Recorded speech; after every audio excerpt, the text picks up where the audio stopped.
Hi, I'm Eric Ford for Made Here. When Portland, Maine-based filmmakers Katie Cacchetti and Kevin Corcoran first met, they realized they both shared a history and a love for a small New Hampshire town, Strafford. So they made a film about it.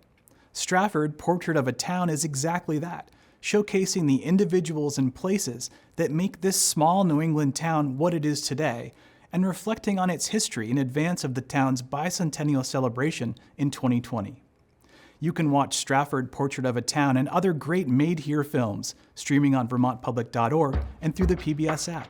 Enjoy the film, and thanks for watching.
My name is Kenneth A. Berry,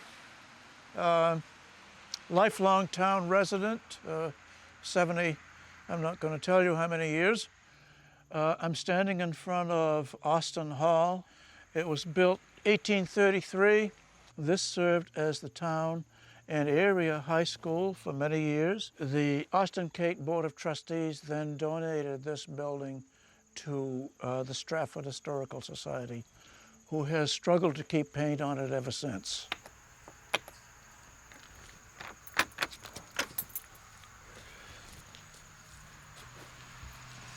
Hey, come on in. It'd be nice to have more light.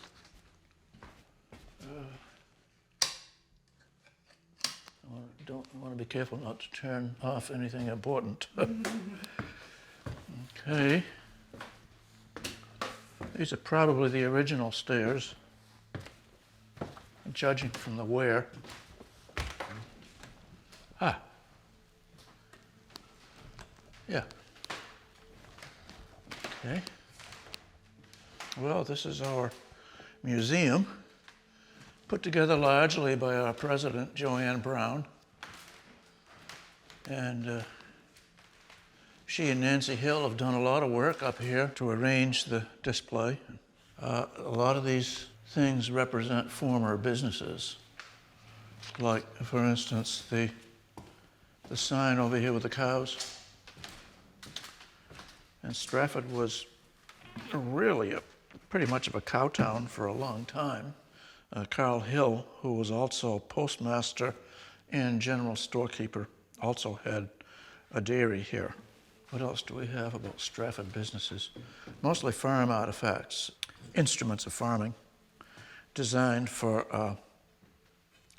handwork, most of it. Milk separator. Not like the one we had at my house when we had cows, but designed to do the same thing. We had one of the milk separators that had a crank on it, kind of like this. And one of my jobs growing up on the farm was to turn that crank handle and make that butter.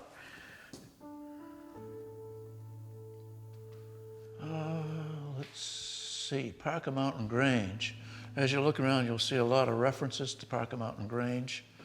The Grange was an agricultural-based fraternity, well remembered by a lot of folks as something that knit the community together. And it originated in the late 1800s as a political force to protest how prices were being kept down by the railroad. This is not exactly sure where this came from, but this is kind of nice. That captures the spirit, the granary spirit of the Grangers, and they're trying to look out and protect the farmers. And when I was custodian here, when I was 18, 19, 20 of age, there were very few young people coming into the Grange by that time. But the older citizens had quite a lot to say. One night when I was here, Walton Stiles questioned the relevance of the Grange to things in general, a little undercutting of the organization that he was sitting in. He said, I don't know, I suppose the Grange rituals are beautiful in themselves, as they are, but I just wonder how much longer we're going to want to continue to do this.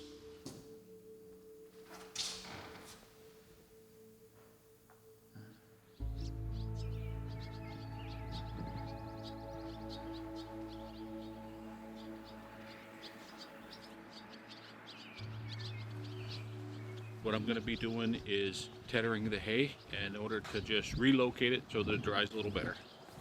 And we anticipate baling hopefully on Wednesday.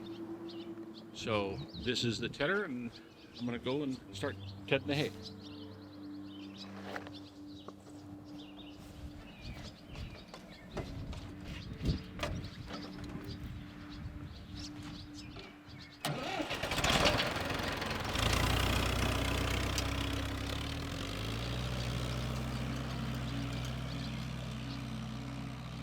My name's George Kitts. I've lived here in Strafford for about 38 years. We bought the farm in 1982 for a grand total of $102,000. The realtor drove in, and I was sitting in the front and Katie was in the back, and he drove past the barn and right up into the field, and I was just absolutely taken. I reached between the door and the seat, and I grabbed Katie's leg, which was directly behind me, and I remember squeezing it.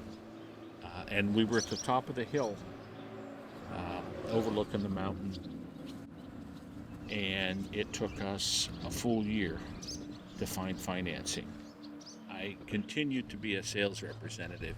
In my time off, I moved the barn sideways, I cleared this field that was grown up and did all those things. And on a very bad day, I called my boss and told her that I quit. And upon quitting, we decided to go to straight agriculture. In the past, there was a tremendous number of cattle in New Hampshire. And the cattle market was strong enough that you would make hay for cows and cattle. Unfortunately, at this point, for the most part, dairies, at least in this area, are gone, and very few cattle remain. Most of what we sell is actually for horses, and we refer to it more as pet food than as an agricultural product, which is quite sad, but that's who is capable of paying enough to make it worthwhile. Also, we now host weddings about 20 a year. And thank goodness for the weddings.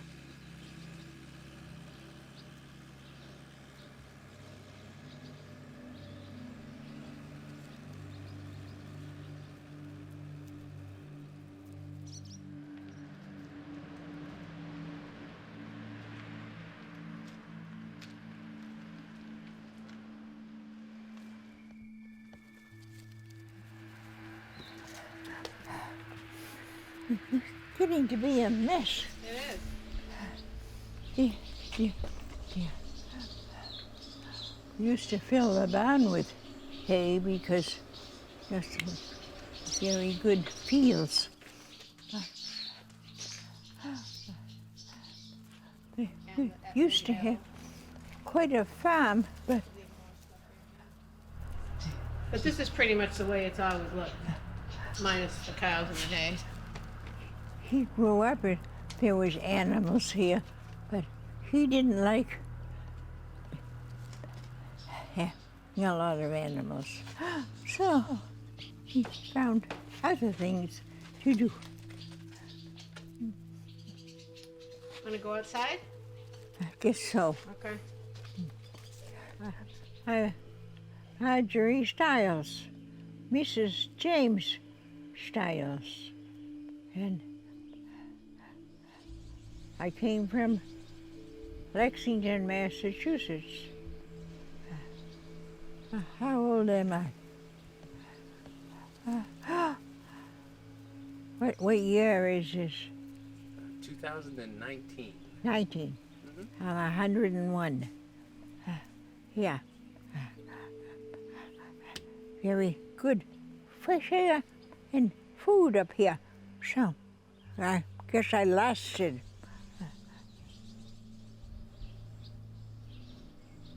My father had bought a place up here because he had friends.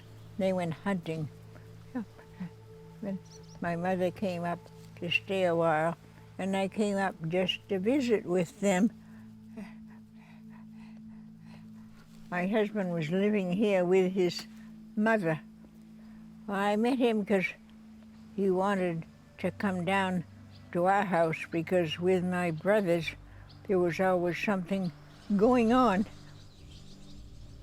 And I was not going to stay here because it seemed like the end of the world. But he wanted to get married. Yeah, we did. And I stayed. The barn was always too big because we were not farmers. He had a few cows. We had some milk and sold the milk for a while.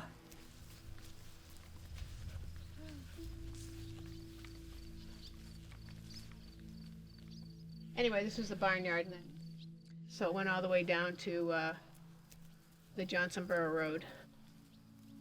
Just guessing 20 acres of open fields, and then further on back there used to be fields sometime before my time. It was a very good farm, plenty of fields. It's grown up now.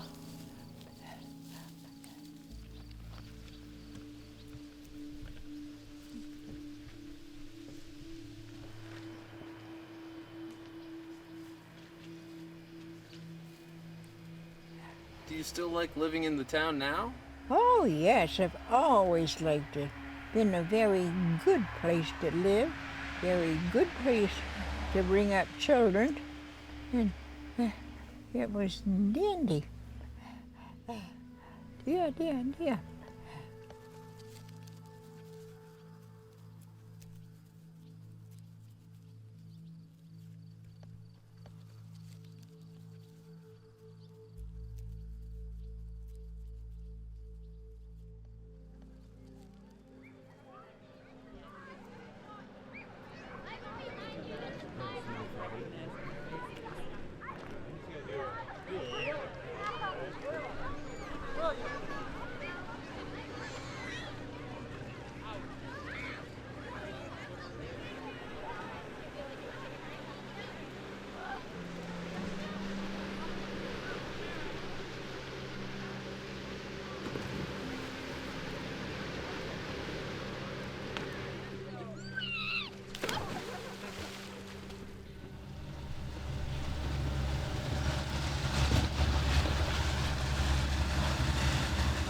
Actually, this is one of the loon nesting sites right here.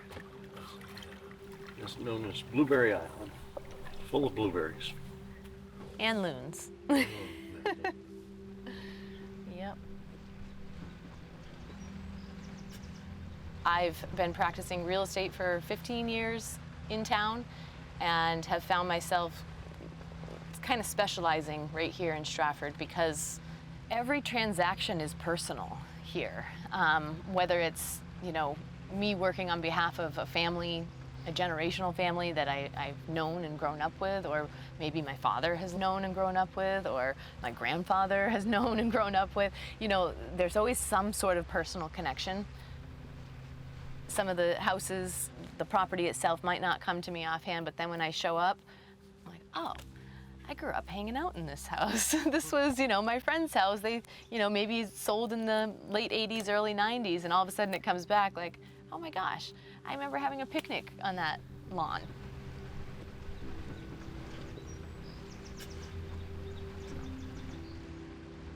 Being in real estate, I've sat at closing tables that people are selling their homes of 65 years. Homes that they built when they were 18, 19 years old. When it comes time to sell a property like that, it is certainly bittersweet. I've sat at closing tables crying, and it comes to a point where they want to be able to pass on their property, but also their history within those four walls. They want a family that will take that in and appreciate that. The town of Strafford itself, there's something so special about it, and I can't pinpoint all the millions of reasons. I'm licensed in the whole state. I could go anywhere, but to me, the most special and sweetest transactions are right here.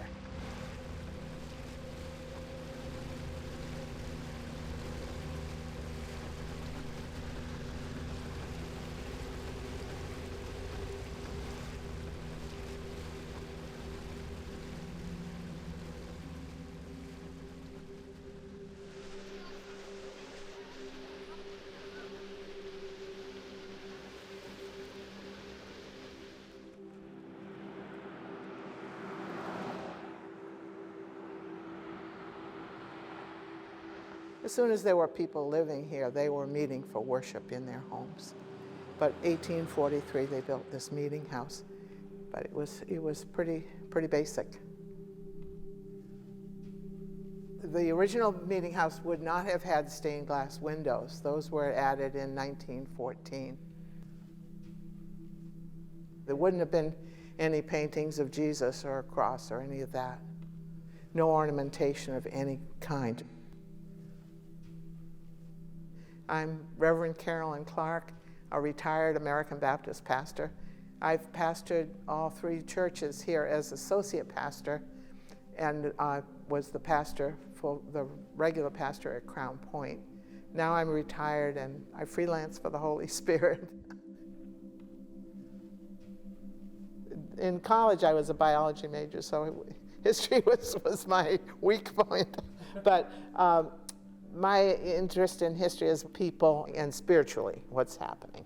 So the histories I've written have been of churches, but they've been a spiritual history. These are the old offering boxes. You can tell there wasn't a lot of offering. The people that settled Strafford were of an independent spirit, obviously, or they probably wouldn't have come out here. But a part of that was a conviction. They didn't quite agree with the Calvinist approach that God had chosen some people for salvation. Since you don't know the mind of God, it was a free choice for every person to choose their relationship with God. They didn't really call themselves Free Will Baptists until much, much later in their history. But from Strafford, the Free Will Baptist movement spread out all to the surrounding towns. Then they went to Canada and further south. Some of the bells, I don't know about this one, if you pulled it too much, you could flip it and then you'd have to go up and repair it.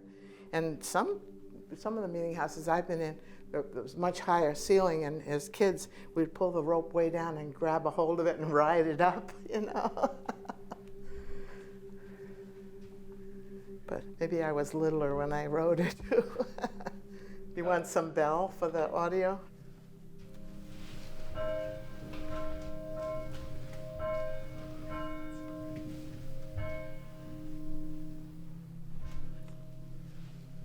That was pre-revolution that they were settling out here. It was wild territory, so they had to depend on each other. And they were independent spirited, but they knew the importance of working together.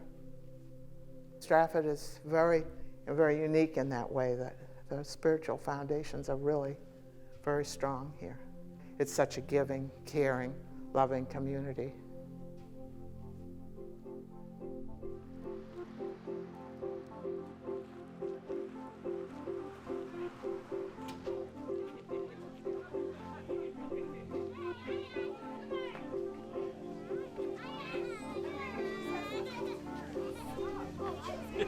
My name is Peter Frasca. I'm a lieutenant with the Strafford Fire Department, and we are in beautiful downtown Strafford, New Hampshire right now. And I'm Lieutenant Ben Bickford, and as Pete said, we're at the Bull Lake Fire Station having our pancake breakfast. We do once a year. How you doing there, Spider-Man? This will be our third year. We try to kick it off with the 4th of July weekend. So that's kind of what we're honing in on. But it's all right. It's the way we give back to the community. So what we do is we help people out in the wintertime. Fuel assistance, stuff like that. You know, if somebody's down in their luck a little bit, needs a little extra money to go through something. Yeah. We'll kick it in.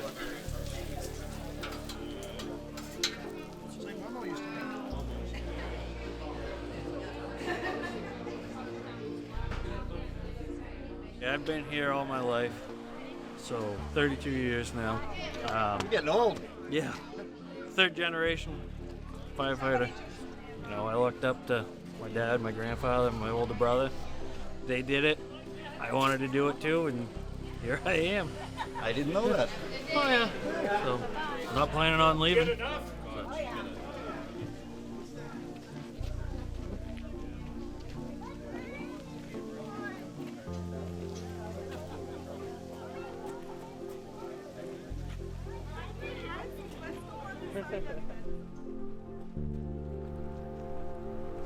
I'm Joanne Brown. I'm president of the Strafford Historical Society, and we're in the Bull Lake section of town. And this building was moved from the corner, which Liz will tell you more about afterwards. And that's where we are. Cool. I'll be back in school. That old home week thing. Sure to fly. Stop looking at things to do.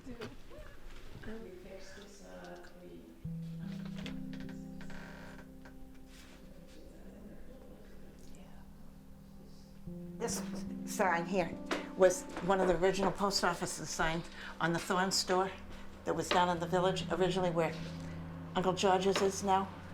And this was given by Chris Thorn in memory of his father and mother. And off that cash register came from the original store. Nancy Hill had gotten it, so that these two things are from that store down there. We used to know every car that went by your house. You know, you'd be out working in your front yard or something. You'd know every car. You'd wave to everybody. And that was, you know, like when you folks were small, it was still that size town. But it's doubled in size probably since you were born. It's grown a lot because when I came here from, well, there was 2 houses from this corner over to the school. And then there was the school. As long as we can keep a community here and it doesn't end up being too many subdivisions, you know, so I think trying to keep the historical society going or some of these things, we're trying to really do up the Bicentennial. We want to keep Strafford as a community and not just a place where there are a bunch of houses that people commute to Boston from, you know, and that's the challenge right now, I think. So hopefully we can. Yeah. The town flag was made during the Sesquicentennial. The 150th, but maybe you'd like to see the town flag? Absolutely. Okay. Let me open it up. So the 1732 was somebody's suggestion of the first settlement out here because Strafford was part of Barrington. Barrington was split off in 1722. So apparently it took them 20 years. And then of course in 1820 we split for Barrington. So the dates don't necessarily line up with other things you'd be looking for, but that's the origin of them. And then you've got settled 1732. 3 of the different parts of town they forgot over the mountain, which everybody always does. So Bow Lake Center, Strafford, Crown Point, the lake, and the dam with the gatehouses that were still there at the time of the sesquicentennial. And we're very proud of all of it.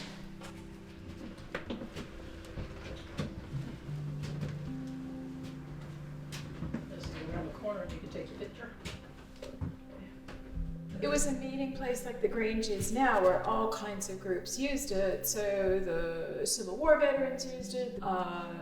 There were selectmen's meetings up here and funny little town meetings up here. They showed movies up here. More recently, you had the pool table. I mean, it's been everything because it was a public space that people could rent and use. So there were, the building's been through a lot. So it's a nice thing here is just collections of various people's things that they don't realize what they have. And it's a good collection, so it's an ends here you're not gonna find anywhere else. My pet peeve is people just throwing things away. They'll come and ask, what can we do with this? What can we do with this? Is my, the family member died and we don't want their things, and they will toss it. And so many years you could go to the dump and find their things and do something with them. Now it's all recycling, you can't get near it. So it's gone, it's gone.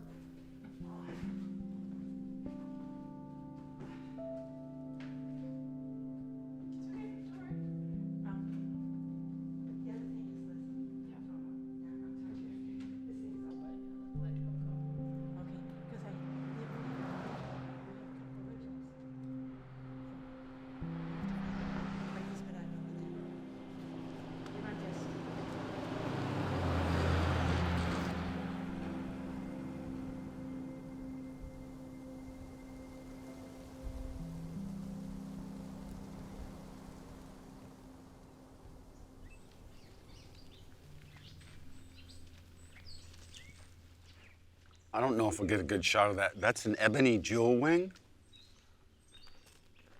Oh, it's right in the sunlight, too. I'm Scott Young, and today we're at the Isinglass River Conservation Reserve, which you'll hear called the IRCR for short, and we're going to take a walk and show you what this wonderful property's about. Do you guys bird at all? No, there's good birding down here. We got a real variety of habitats. We're starting right now with a kind of an overgrown old apple orchard / field.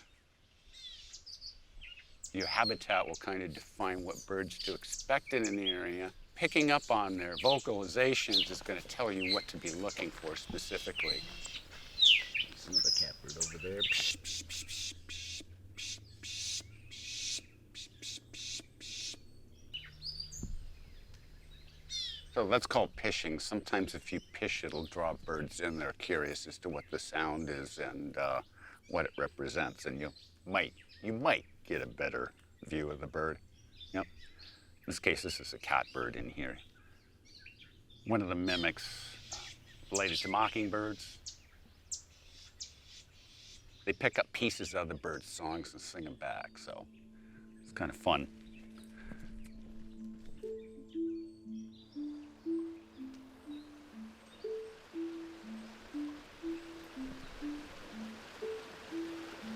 I spent my summers at a camp in Michigan that my grandparents owned, and she was a gardener, so she liked to walk in the woods, and we'd go look for red-headed woodpeckers and purple martins, and she used to name the plants, and that's basically how I got my start.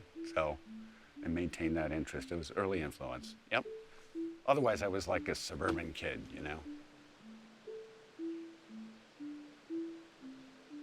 That's a Botricium simplex. I know, it doesn't mean anything. I'm into this small, weird stuff. Yeah. It's very uncommon. Yep. In New Hampshire, about 17% of the native plant species are threatened or endangered. It's that high. But most people aren't aware of that. It's just something that's kind of slipping away.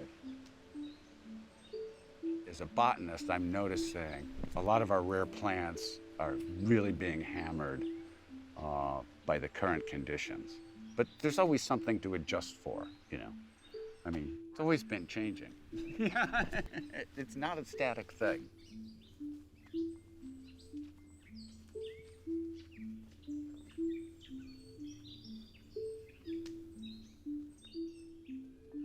A couple times a week I go hiking in Strafford. There's all sorts of options in this town because we're almost 27% conserved one way through easements on private properties or outright purchase.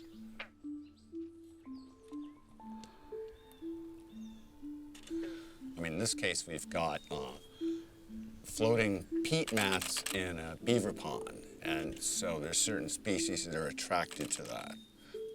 The birds you'd find here would be kingbirds and tree swallows, both species that are been in fairly rapid decline. So it's good. This is protected, it's intact, it's functioning normally, and its trajectory is to continue. That's a good trajectory, yeah. Ovenbird in the background there.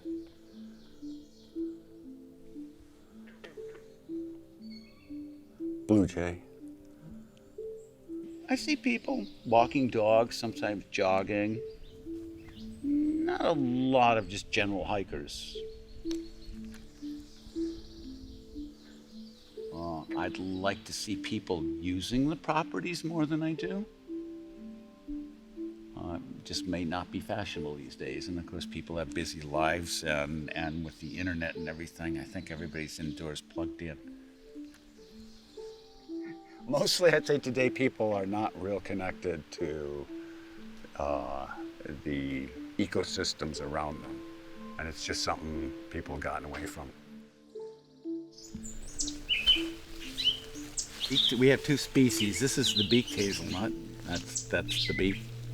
Isn't that cute? Yeah. You hardly ever get to eat these because all the other animals know about them, so you got to be fast.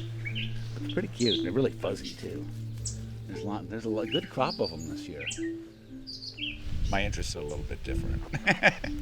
Creepy crawly things, small, seemingly insignificant plants.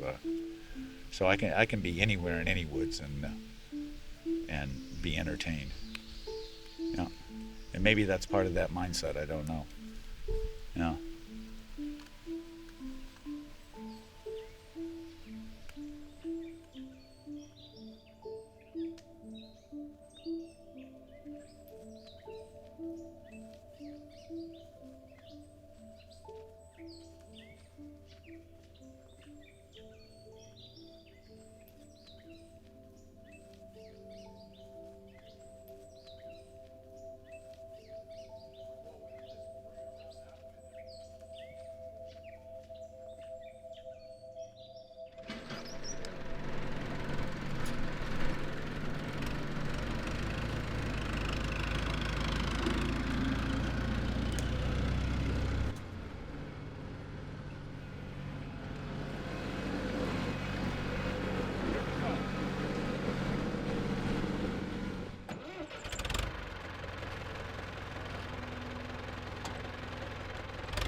Came here at 8 o'clock in the morning today, and we had 550 bales we had to unload and put into the second-story hayloft up there.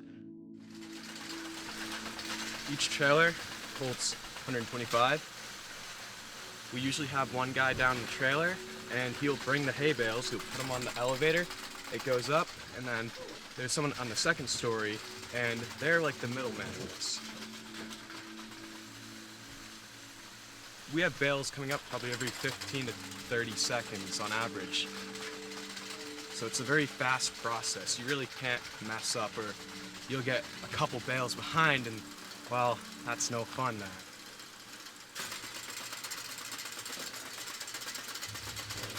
This field right here probably will have like 1,200 bales in it, I would say.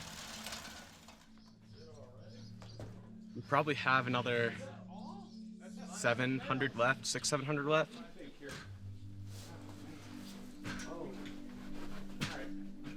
It's a lot of work, but it's a lot of fun. It's very rewarding. And physically, it's great for your body, too. Scrapes up and down our arms say otherwise. I've been doing this too long, it doesn't do it to me. Yeah, I know, you're all callous now. The entrance, if you guys want to take a look, is right up here. This right here is where we stack the hay. If you guys want to come on over. Always like this. Not like you can always hear the birds chirping. It's kind of cool. Yeah. Relaxing in a way. My name is Devin Sullivan. I'm 19 years old. I go to college at Plymouth State University for meteorology. And in the off time, I come down to Northwood. I spend the summers, and I work at this awesome hay farm. I work outside where I love it. I love being outdoors. It's where my heart is, and I get to smell like just the fresh air. The fresh grass smell right after the hay fields get cut. It's awesome. It's really amazing working here. And I plan to work here next year and the year after. It's where I want to be.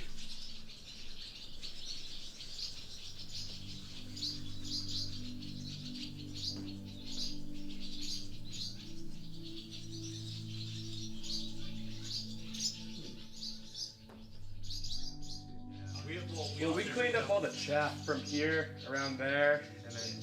Okay. Yeah. So I had to stack around the elevator, so we gotta move it. Yeah.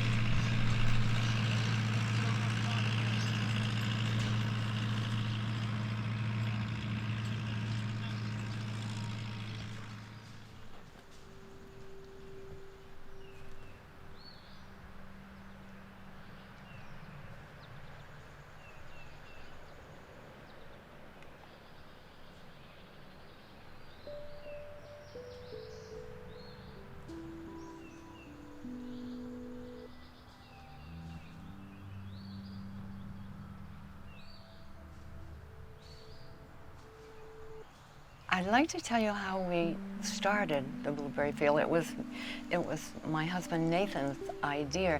We saw it in the Sunday paper and said if you lived in New England and had acidic soil, you can raise blueberries. And so we planted 1,800 plants in our first field.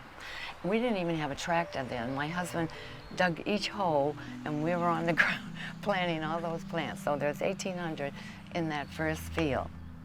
And so, would you believe we've been 42 years we've been in the blueberry field. There's a lot of work to it, but it's enjoyable. You're outside, it's just ideal.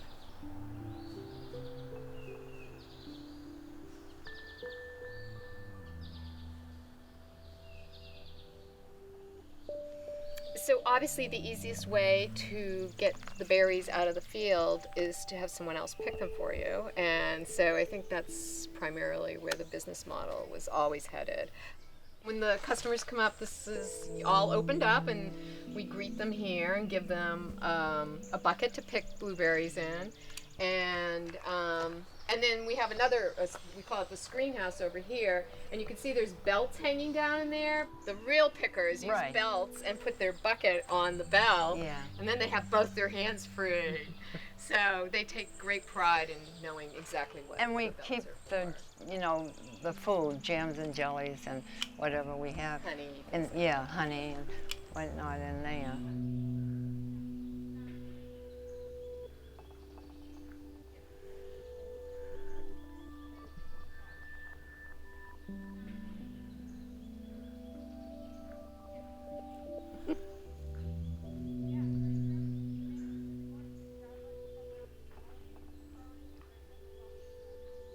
think it's the most beautiful color.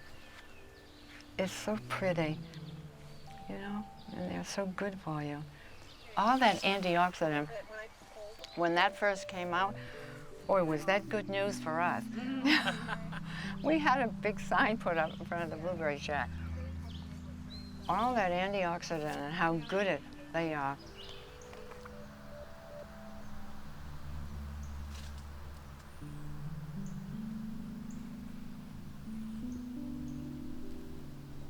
You know, if you like being outdoors and you like to be around plants and things that are growing in nature, there couldn't be anything better.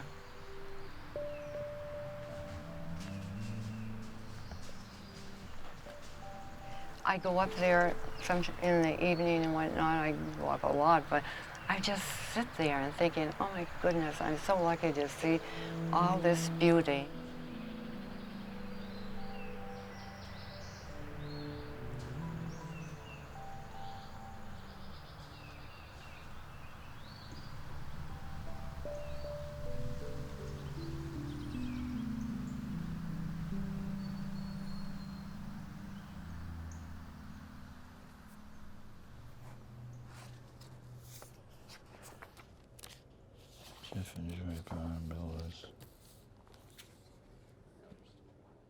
I was born in 1940, and I've lived in town ever since then, except for going away to college briefly. So I have a long background in the town.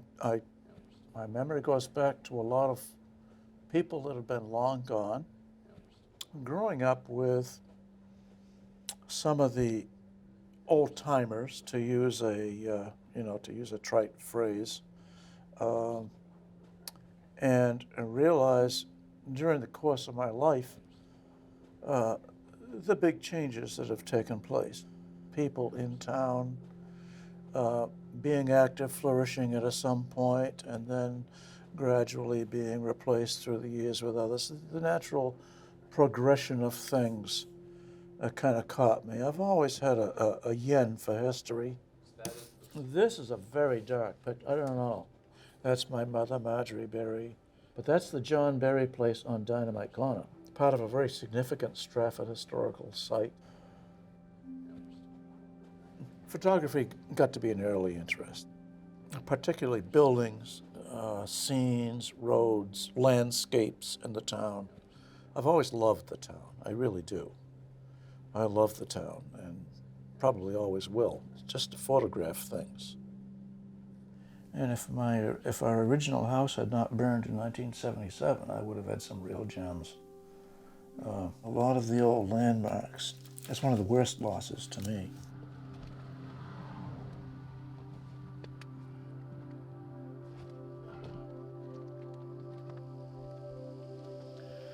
The mills around here were used for all of the usual milling purposes. First of all, for sawing lumber and lumber products. You can see one corner of the building poking up down there beyond these piles of wood material. And this is the sad sight of Strafford's last water-powered mill. Well, this is the remains of the Wesley Avery mill, which he built and was running in the late 50s. This is the penstock. This water comes all the way from the Willie Ponds up that way. The concrete here has the grooves which held planks, and the water backed up into a small pond out that way. And when West wanted to run his mill, he would raise the planks and allow water to go down. He is reputed to have hand dug the channel from here out to Willie Pond. I can't believe how much it's grown up here, just in the last few years.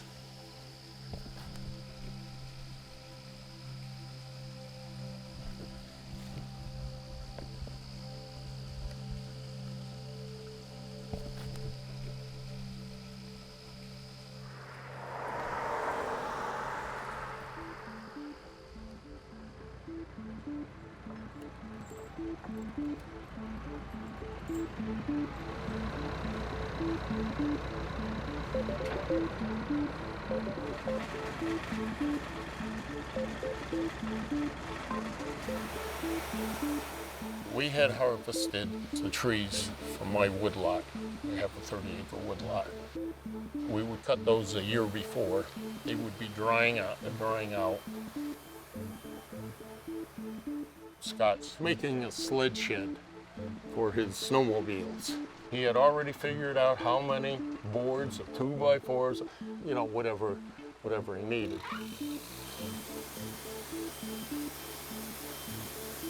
The good logs, the ones that weren't going to be firewood, we cut those down for that purpose of getting boards, making boards out of it.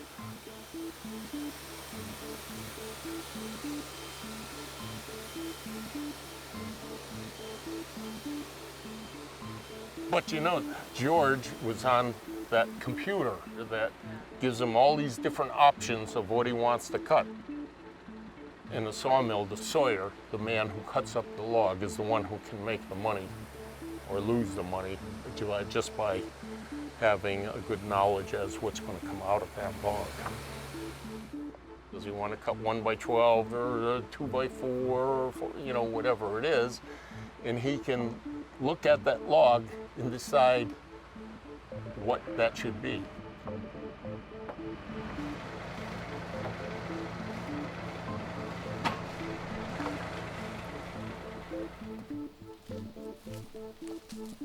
All right, let me know if I'm walking too fast.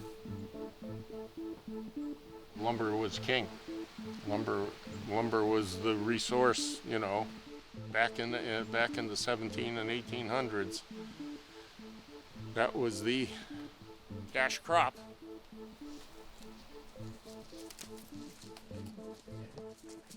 They would girdle the trees to kill them, okay?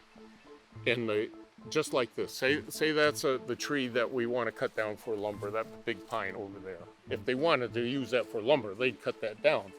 But if they only wanted to clear the land for tilling it, and of course they didn't have bulldozers or anything to take it out, they would then girdle those trees, and the younger ones down underneath it, they would put those under and start fires with them and clear the area that way. Imagine clearing an area like this. Unbelievable.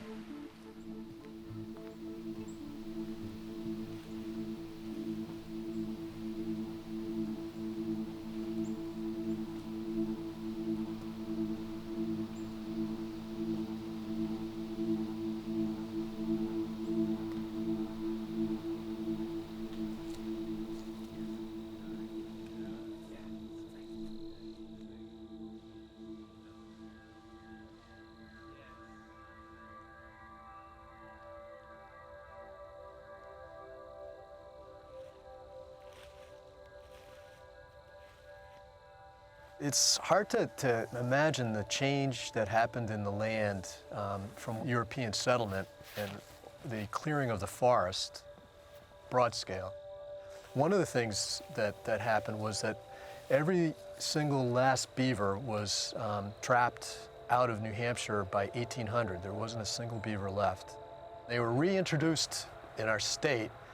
So by the 1980s, they were flooding areas that hadn't been wetlands for almost 200 years. So many other animals depend on the habitat that they create. So you take beaver out of the picture and that really changes the conditions for everything else.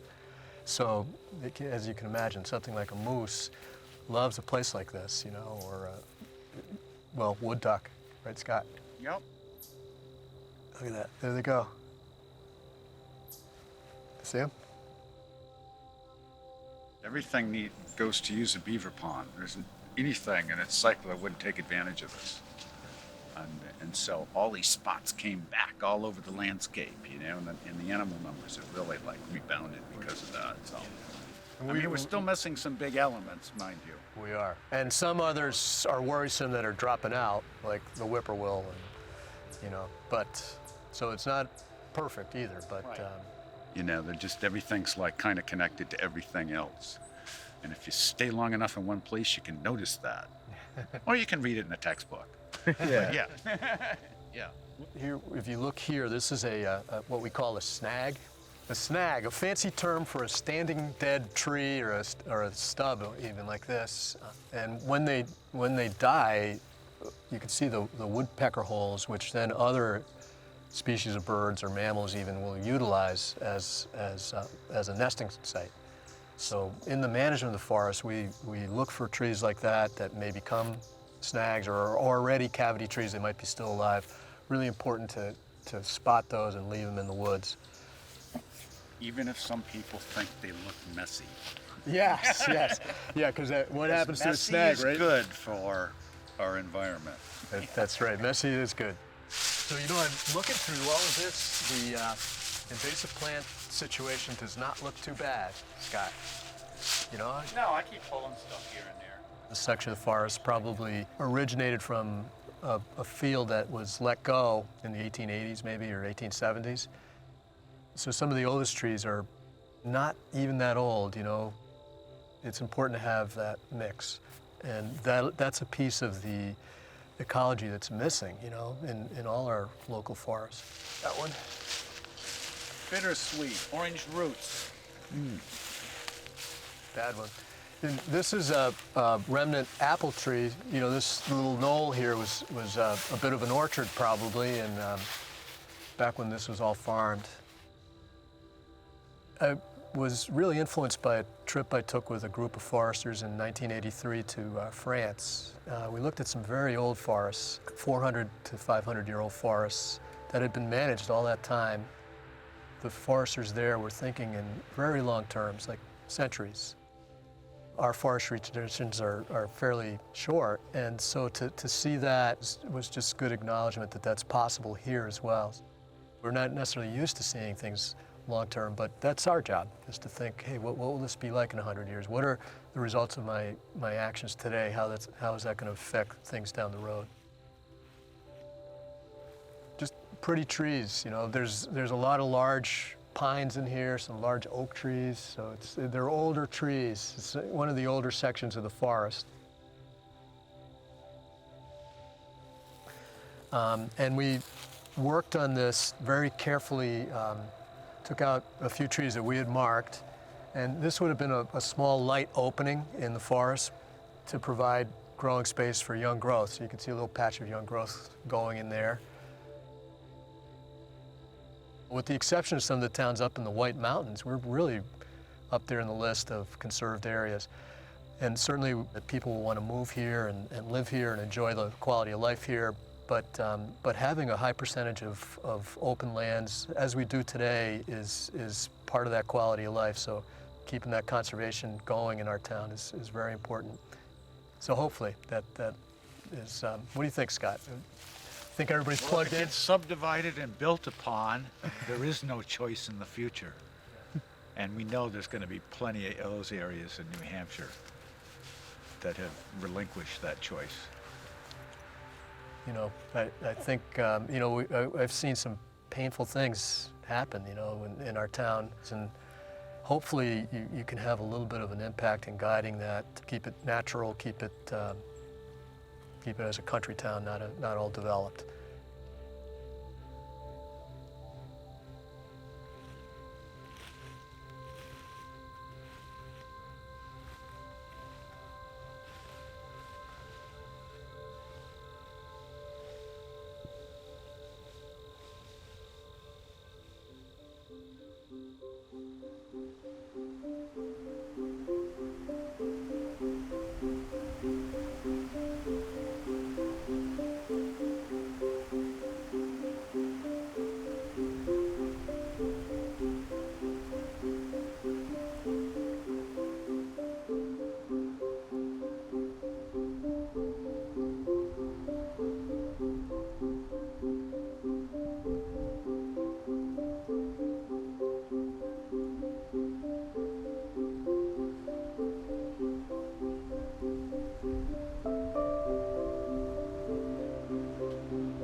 am Vicki Mowers here at Christmas in Strafford.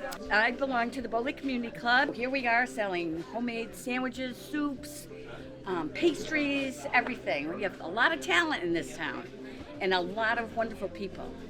So enjoy, and if you ever want to come, it's always the first weekend in December, and you go all over Strafford, and it's so much fun to do with your friends and family.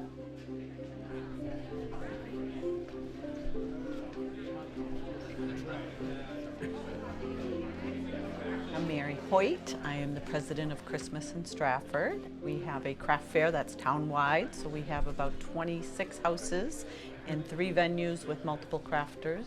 It's a big group effort trying to get everything done so that we can put on a good show for everybody. Christmas in Strafford has gotten very big. Last year we had 3 articles written by a magazine, 2 different newspapers, so we have become very, very popular. It's a very cozy atmosphere that we have. A lot of people serve snacks while they're doing it. Everybody's so happy and so friendly when they come. You know, it takes a lot of time, but it's worth every bit of it because it's so much fun. We have young and old. I mean, there are people who have been doing it for, you know, for almost the 30 years, still doing it. And then we have the new people coming in. So there's something to it if people keep coming back to it year after year, and if people keep wanting to open up their houses. And finding something that just speaks to you about a person. You know, that's, to me, when you're going to find something at a fair, is when you see something and it just reminds you of a specific person and it's unique. And that's what I think is the best thing about going to a craft fair. I learned about it when I moved here, so we went 2 or 3 years, went out and went to different homes every year, and then I started getting crafty and started saying, okay, I got to do something around here, you know, and in the wintertime especially, and it just turned out, you know, that I started doing Christmas in Strafford, and I haven't stopped since, and I just, year round, I don't stop, I keep doing it. I'm addicted. So, and every year I try to do something new.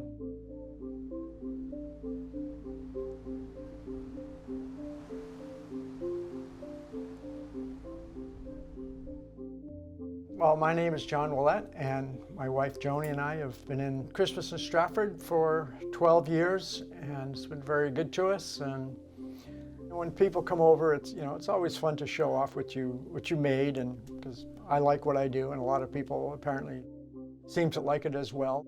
I do mainly stoneware pottery and raku, and also sculpture. It's where I make all my stuff down here. Clay and a bunch of things over there. And the nice thing about having my studio here and everything is I can just, anytime I feel like it, I just come down and start something. But I can only go so long without either making pots or doing sculpture or something. And sometimes, like, I'll get ideas in my head during my sleep. In fact, a lot of ideas come in my sleep. And it just almost kind of overwhelms me to the point where I just come down and just do it. Little toad houses, another thing I like doing. They're like for out in the garden. Just like a toad can go in and live in there. You know? There's this one here, and this one here is a Rapunzel toad house, where there's a toad, as you can see.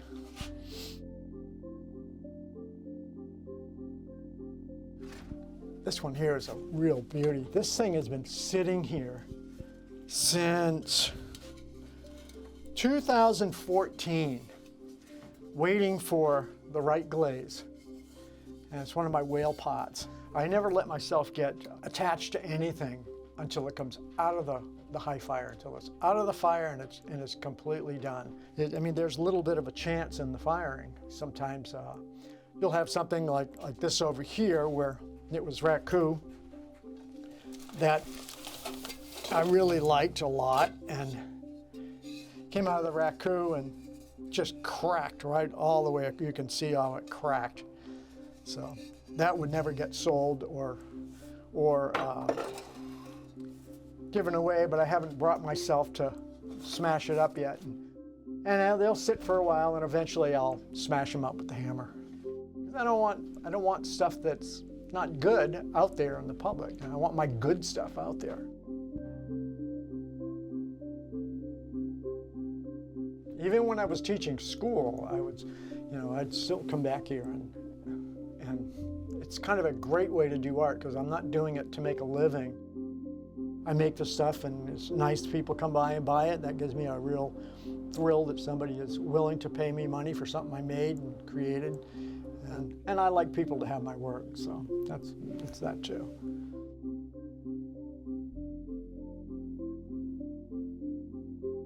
Well, I'm Freddie Dolan, and this is my lovely wife, Linda Dolan. And Linda and I have been doing our show for like 54 years together. That's why we're stop number 3. There were only 3 people the first couple of years. So we've enjoyed it. It's tiring, though. I mean, of course, we live out here in the middle of no place, and then the only person I ever converse with is my wife, and then the next thing you know, you're conversing with thousands of people, and you go, yeah. So what I do is primarily do duck decoys and that type of thing. These are decorative pieces. They don't go in the water for the most part, and they're fairly expensive. This is a replica of a piece that sold 2 or 3 years ago at Sotheby's for $1.2 million. $1,200,000. That's a little discretionary income for something to say that would look nice on that show. So we have a very eclectic operation because Freddie has all of his fine art over here, and I have finer art. Folkier, if nothing else. So it's eclectic, like potpourri, wildcrafted ornaments. Just things from around the property. One thing I was going to ask was sort of how you got started doing this kind of work in particular. Yeah, I get asked that a lot, and that's a tough question for me to answer. I had a son that was killed, and he was killed in an accident right up here at top of Parker Mountain, and I really had a hard time. Of course, right? You're going to have a hard time, and so I knew that I needed to do something with my hands to get my mind off of the place that wasn't very good. So I started. I started with a sheetrock knife and a block of pine. And the first decoy, I still have it.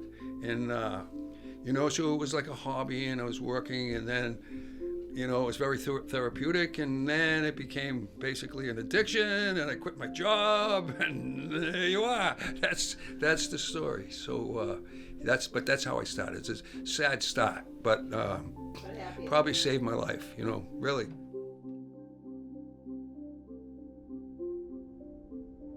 And I couldn't be anywhere else now. I mean, it's just so quiet. It's nice. It's peaceful. Like I said, it's not for everybody, but I'm ruined. I'm not fit for society any longer.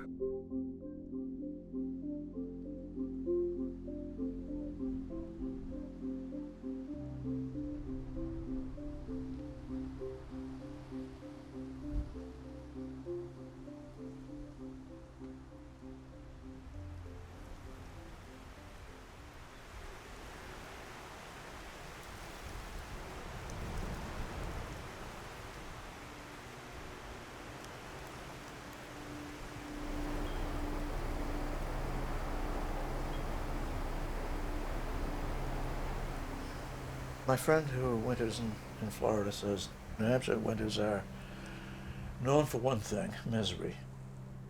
Till sometime in March it goes away like a thief in the night. This is Evans Mountain Road. The house itself dates from 1977. It's a replacement for our other one that burned. And this is where we spend most of our time. This is where I do my writing and my thinking, and I'm gathering together materials for a book, or at least a manuscript, and whatever I've got will go to Historical Society when I get done with it.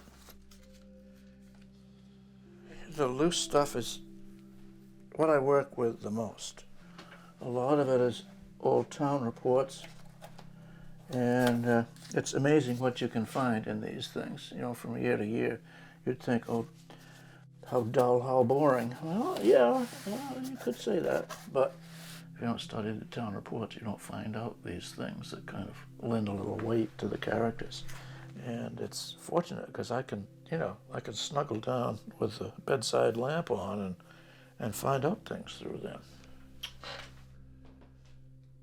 This is where I keep mostly pictures. If I want something, I've got to hunt, because I have hundreds, maybe thousands of pictures. I've even photographed the people that plowed the roads. These guys plowed the roads up here a number of years ago, probably 12, 14 years ago. The child now is a man all on his own. And this one is of my dad, Al Berry. He's up on top of the load of hay, and there's yours truly down at the bottom watching. I've been snapping pictures, yeah, since childhood. Some of the pictures of people that I took and just like, ho-hum, snap, snap, snap, snap. Now those folks are gone, you know? Like Jim Stiles. And Jim was the husband of Marjorie Stiles, who just passed away. I wish I'd been smart enough to take more pictures. Every time I turn around, I've lost somebody.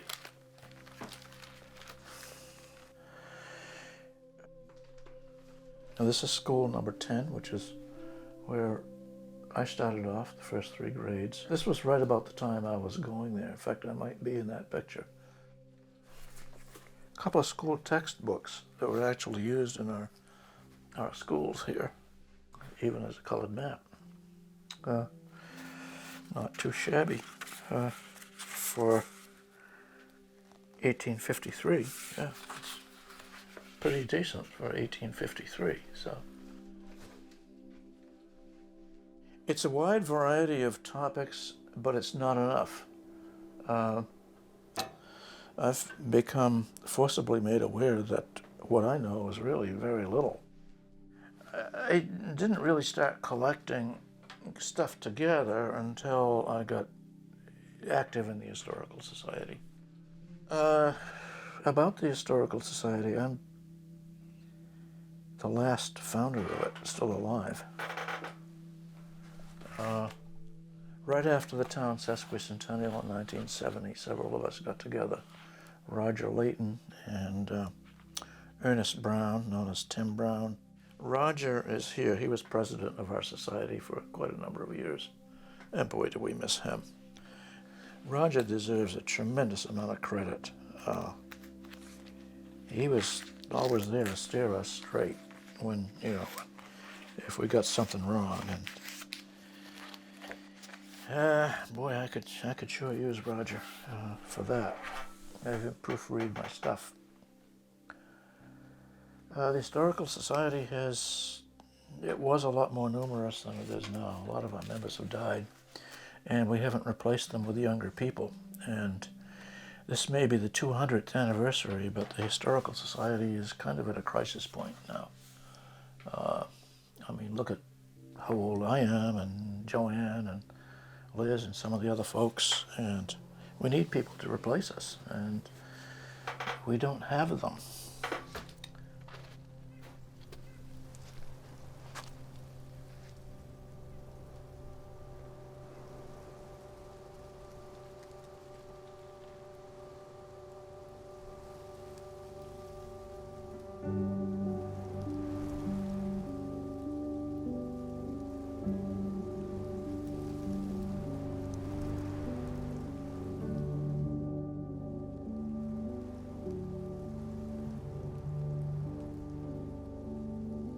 My family came to, it was known as Bow Lake, Strafford, and we moved in the day after Christmas in 1970. And a big part of my father's job as the Strafford County Forester was teaching people how to appreciate the land that they had and get the most out of their land and enjoy it. And this is our maple sugaring season. This is one of the great ways that we spend time with family and friends. Every sunny Saturday, if people come over and join us. And you start to smell spring, you start to hear the different birds coming in and setting up their families. This is a special time of year. Yep. Spring is also mud season. I live on a dirt road. It is muddy. It is muddy. Yeah. So we're gonna work with our buckets here. A nice, sturdy, food-grade bucket. We'll take these out. And what we're gonna do is tap a tree, tap 2 trees for these buckets, and then I'll collect some sap too. I don't know if we'll see anything run out, but we'll make the hole and stuff like that. You see, there's a much older tap hole right there. These roots would be supplying more. The branching and the roots correspond to where you really get a good flow of sap.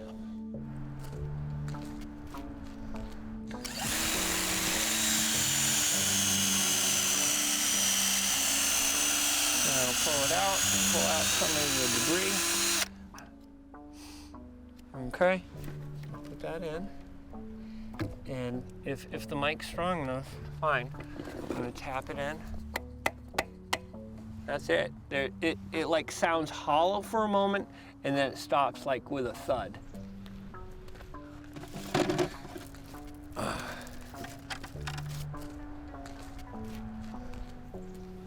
Okay, ready? Nectar of the gods.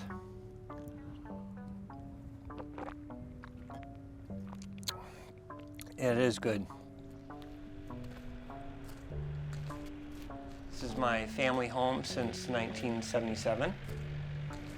When I was in my teens, I think I was more interested in having a license and driving back into town with my friends. But now I'm more and more connected to it. I'm very content to just be out here. I'd like to introduce you to my wife, Kristen Black. Hi. This is pretty much the setup that we do with the steam coming out of the open pan to boil down the sap to get it into the finished product, which is Wig Hill maple syrup. Ever since my dad came to New Hampshire, he always spent this time of the year tapping trees and boiling it into syrup. And for about 45 years or more, we've done it with the same 2 other families. Really, the foremost advocate of doing this whole thing was Adam's dad, Don. He was quite a phenomenal personality in the community because he promoted this not only for us, but he promoted it in the whole community. He was so excited about the coming the season. It was annoying as hell because Bill and I, like, Jesus Christ, we've been doing this for 20 years. No, it's coming. We know how to do this stuff, but nope, we had to be reminded. And God, it was annoying, but it was also it was also wonderful. So because actually in our hearts we were in agreement with him. Well, I hope that we can protect the environment enough to protect the great thing that we do here in New Hampshire and around the world, for that matter. You know, We're tapping almost a month earlier than we used to. Everybody is. So. Yeah. I recently. So if you want an indicator of where the climate's going, this is a very good indicator. Trees are starting to pump earlier than they ever did. There are climatologists saying that New Hampshire will not be making maple syrup by the end of the century. So my grandchildren, if we still own the farm, won't be making maple syrup. Kind of sad.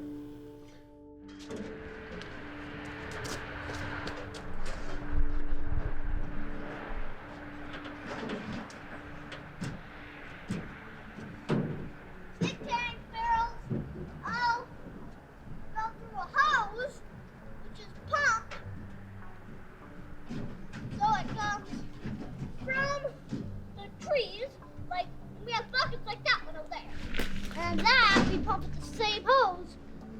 to there.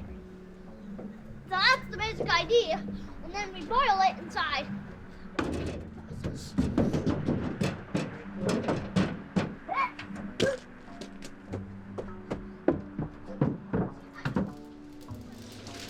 I've been doing this now since about 1982. There's nothing to the process of making syrup other than reducing it from about 35 gallons to 1 gallon. So you can do it at home. You can do it. People do it on a grill. But this is called an arch and an evaporator, just a little bit more sophisticated. But that's it. That's the whole process is amazingly boring, but it does produce wonderful syrup. Obviously, kids like it. Hey, Henry, where's your spoon? Where's your spoon? There you go. That's finished syrup. That's what makes it easy right there. Because they like it. Everybody should see how you put in wood chopping. You guys are getting the full take on this project. So pine is actually the most preferred. It seems, anyway, pine and hemlock. They're softwoods. They burn wicked hot. There we go. And obviously you gotta have a vented roof. If not, sometimes it'll actually fill the room right with steam. If it's raining or snowing and you're on the inside of the sugar house, it's cool. It's really neat. I mean, because you feel so protected, and it's so nasty out there. We're all just sitting in here with this wonderful smell.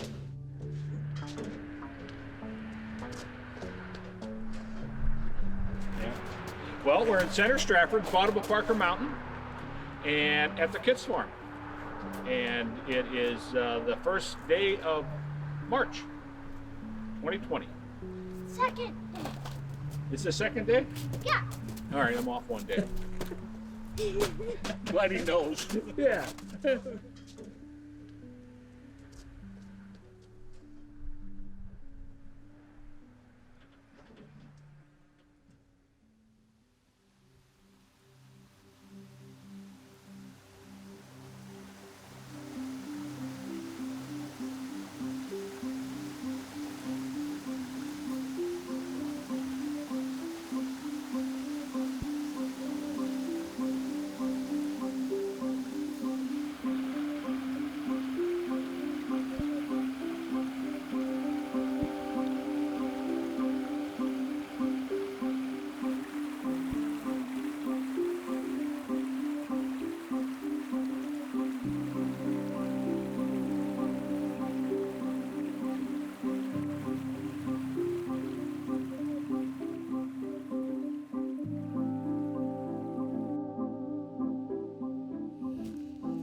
Things are like totally changed.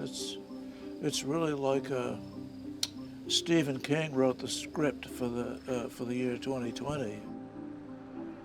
So many projects, particularly in the public sector, have slowed straight down because of COVID-19. The Bicentennial celebration was canceled until hopefully next year. We had planned on having parade units come in. It was orchestrated by the fire department, and the participation was limited to mostly fire vehicles. They had some old cars there, they were good to see. It was small scale, but people enjoyed it. I would imagine that next year we'll see at least one much larger, more elaborate parade.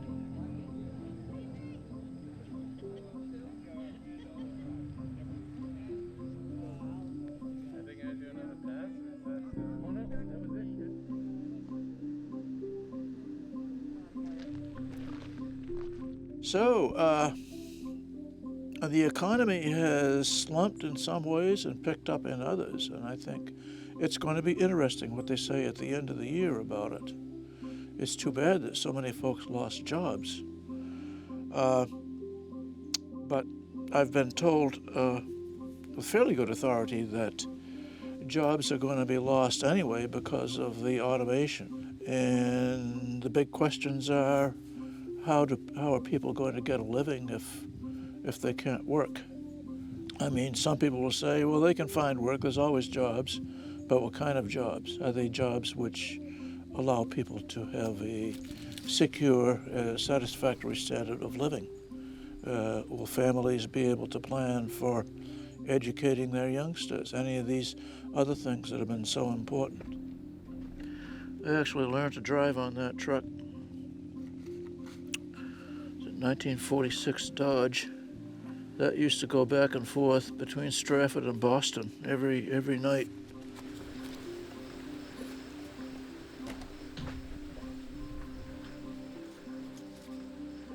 Well, where is this? And that's the mill that used to be beside the road down here, built by Wesley Avery. It's just a pile of old lumber now. If you need help captioning these later, let me know. I 100% definitely will. Strafford being a bedroom community, it's I think the shift to working at home is going to be very significant, and it may have the result of keeping Strafford's population from shifting too much. I'm thinking, I mean, they're talking about paying people to stay at home so much a month, although the so much a month doesn't seem enough to attract anybody to want to stay at home. So I think this 2020 is the start of a lot of shifts and turnarounds in our society. A photograph has to be pretty darned clear in order to be used in a book. Hill Store would be a good one for you to scan because it was a town landmark for so many years. It was a hangout for the kids from Austin Cade Academy. Notice the gas pumps. We used to have three gas stations in town at 1.4.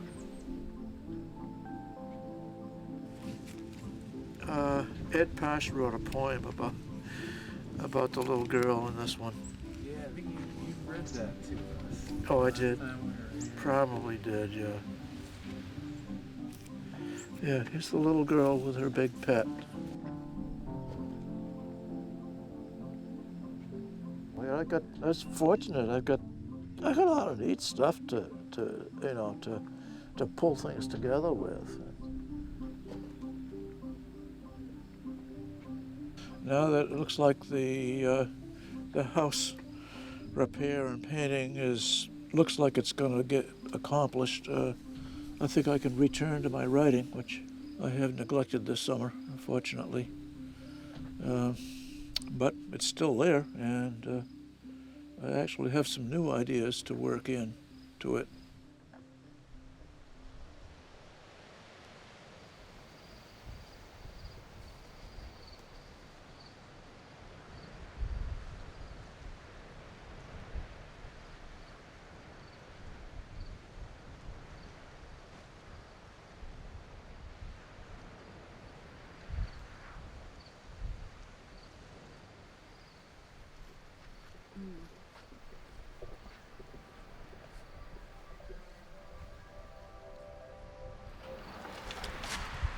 My dad, Al Burtonberry, bought the place in 1943. I was here from roughly sometime 1945, 1946 to 1971 when my folks sold the place to kind of downsize and get ready for old age. It broke my heart to leave here, but George and Katie Kitts are just the right people to have it.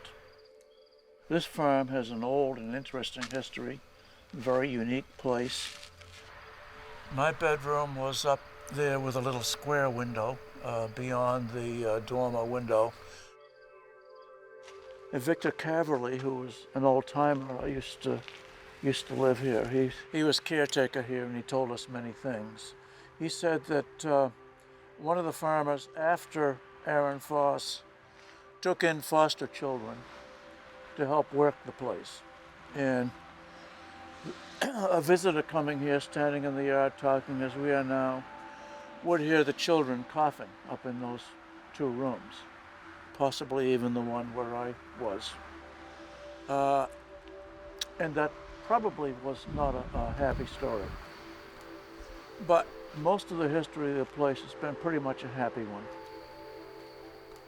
Us kids spent many an hour playing under the tree here with our little cars and trucks, making our roads and stuff. I remember once looking down from the window up there, telling my mom, it's too bad. Look at how the ground is all bare around that tree where we've been playing. And she said, don't you worry. The grass will grow back soon enough. And so it did.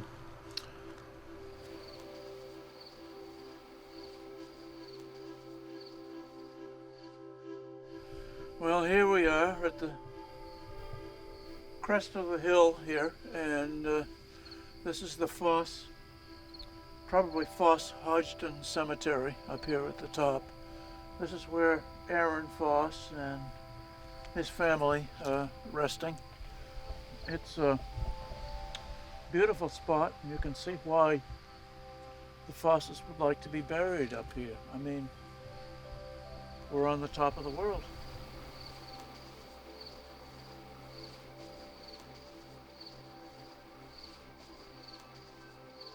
That's where they are, and that's where their farm is down there. It's a sublime place.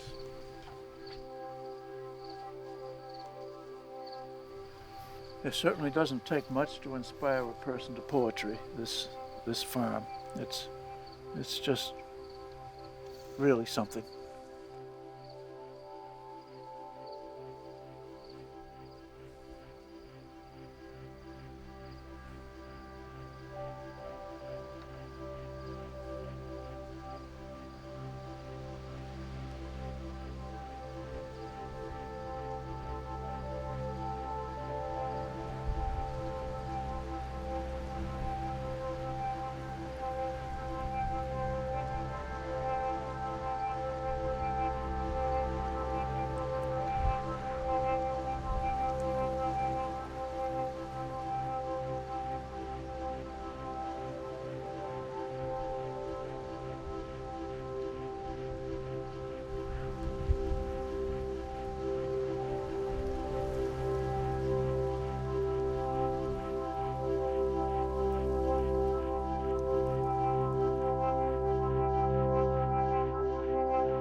Bicentennial friends. Hello. Celebrating friends. All right, it is time to start the festivities and the recognition of important people, and we're going to enjoy some music and some poetry. So I'd like to welcome you all to our Bicentennial +1. To start things off, I'm going to hand things over to Adam Black, who is going to be performing Sense of Our Community.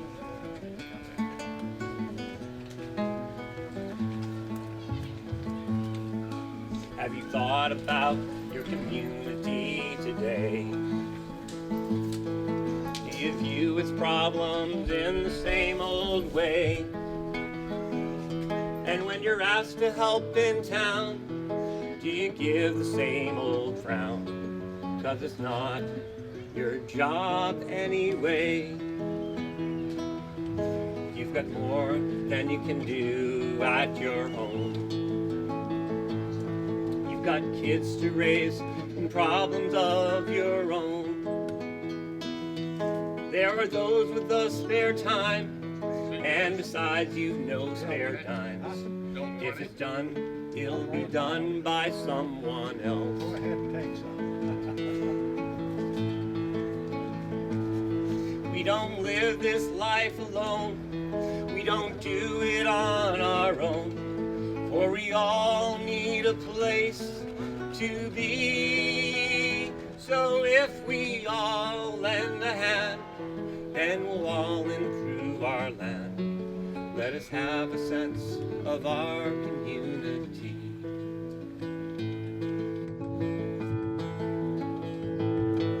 Is there trash out there for everyone to see? Is your town as neat as your own home should be? Let us find ourselves a day, and we'll throw the trash away, and we'll know our town is okay. What have you done in the town where you live? What have you done with the time you have to give? Will you help it with a smile, or will you help it with a frown? Tell me, what can you do for your town? It all starts with the first move to put you in an earthly groove.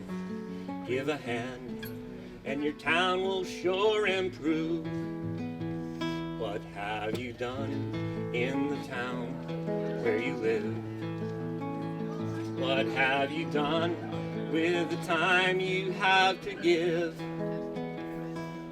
Will it help you with a smile, or will it help you with a frown? Tell me, what can you do for your town? 'Cause we don't live this life alone. We don't do it on our own, for we all need a place to be. So if we all lend a hand, then we'll all improve our land. Let us have a sense of our community. Let us have a sense of our community. Thank you very much.